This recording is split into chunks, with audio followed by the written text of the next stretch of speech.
Hi, I'm Autumn, and have you ever heard of the saying, "It's not you, it's me"? Well, I was actually once told that.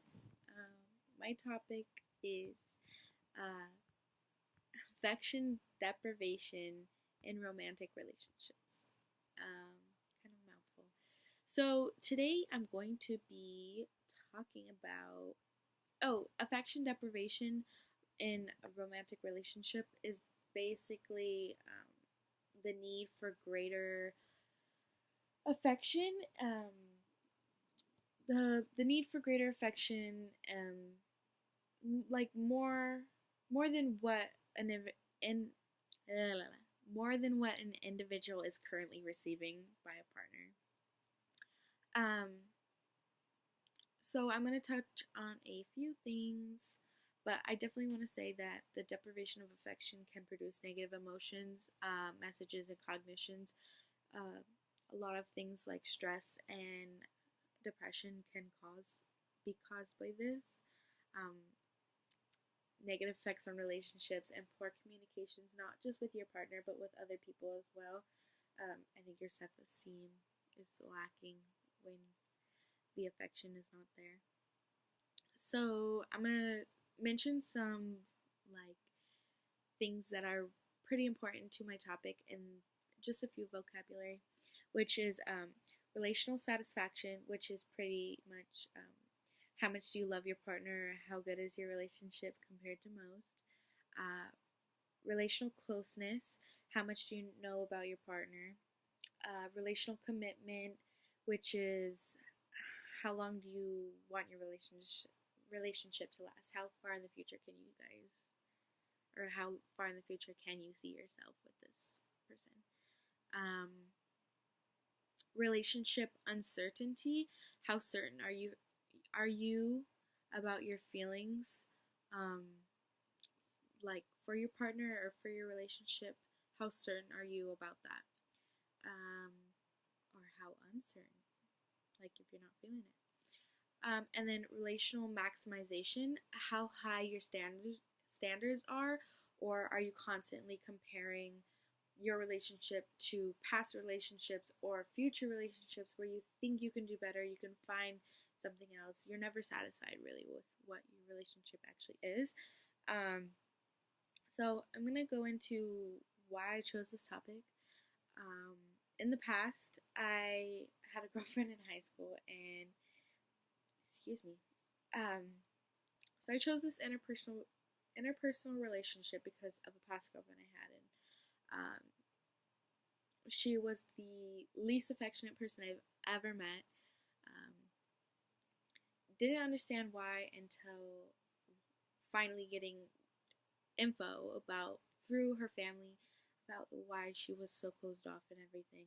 But I felt like a secret for a while, even though everyone knew. Like, it was no secret. It's just the littlest things you would think about, just holding hands, hugs and stuff. That wasn't that wasn't a thing. And honestly, your mind kind of like you go a little crazy and you think, what's wrong with me? Literally nothing's wrong with you. It's the other person, and it's hard to understand that. And I think that's where my communication for more pessimistic kind of people increased.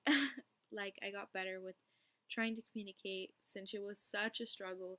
And I was so genuinely confused at what I was doing to make this person not want to, like, love me, I guess. I don't know. It was a whole deal. But I really learned that I wasn't crazy. And in this study, it showed me that the depression and stress that I had um, was really common in the people they surveyed, um, and who suffered from the same thing, I guess. I'm glad I kind of just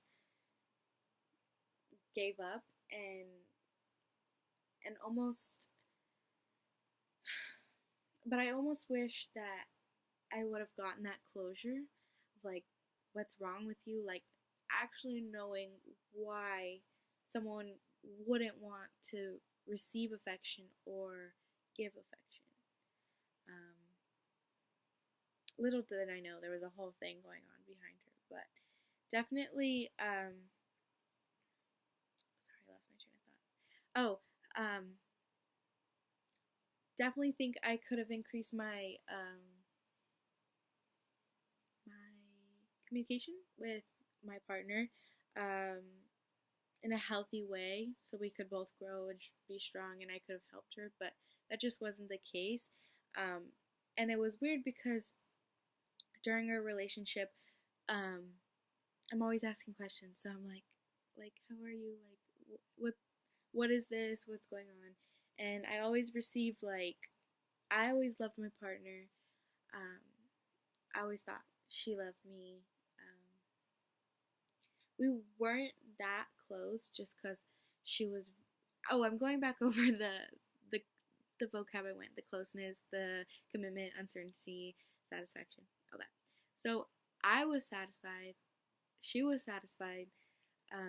We both loved each other. We weren't that close. It was hard to get her to open up. Um, and I always wanted the relationship to last longer, but it never did. Um, and I don't know if it was my standards being high or her standards being high, but I'm glad that none of this continued on with future relationships. And honestly, this was a hard time.